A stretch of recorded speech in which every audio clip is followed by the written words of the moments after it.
In the winter of 1959, a group of 9 experienced Soviet hikers embarked on an expedition into the Ural Mountains of Russia.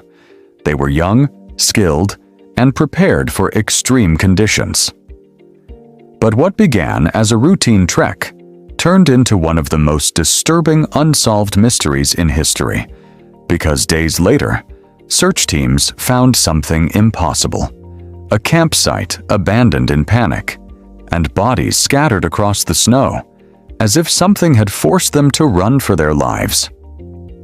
The group was led by Igor Dyatlov, a 23-year-old university student. They aimed to reach a remote peak later nicknamed Dead Mountain. Nothing about the trip seemed unusual at first. They documented everything. They followed survival protocols. They were not amateurs, but after their final campsite on January 31st, 1959, communication stopped completely. Days turned into weeks. Then a search party was launched. What they found changed everything. The first clue was the tent. It was partially buried in snow, but what made it disturbing was this: the tent had been cut open from the inside, not outside, inside, as if the hikers had desperately sliced their way out.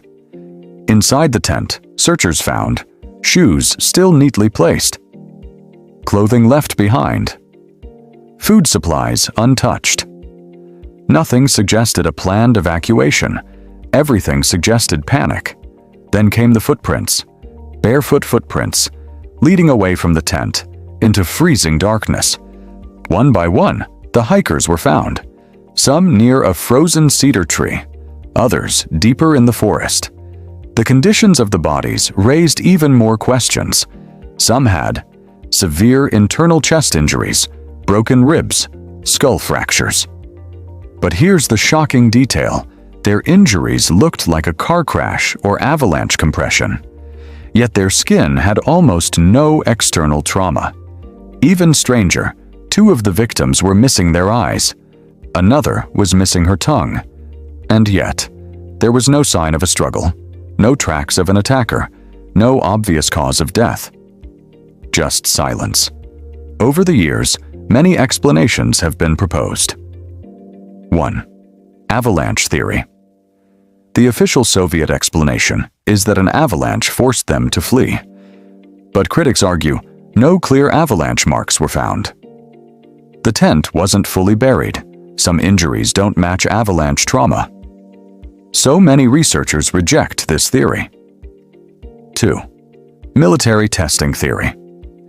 Some believe they stumbled upon a secret military test, possibly parachute mines or sonic weapons. This could explain internal injuries without external wounds, panic-induced evacuation radiation traces found on some clothing, but no official evidence has ever confirmed this. 3. Infrasound panic theory. Another idea is natural infrasound from wind over the mountains. It could theoretically cause panic anxiety, disorientation. But this still doesn't fully explain the fatal injuries. Some researchers simply conclude something unexpected happened that night. A force, natural or otherwise, triggered extreme panic, forcing them to abandon shelter in impossible conditions. And whatever followed killed them slowly in the freezing wilderness.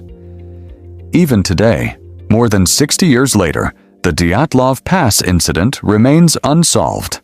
No theory explains every detail.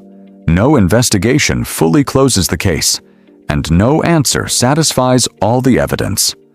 All that remains is a silent mountain in Siberia, and 9 hikers who ran into the snow and never came back. If you had to choose one theory, what do you think really happened at Dyatlov Pass? Let me know in the comments.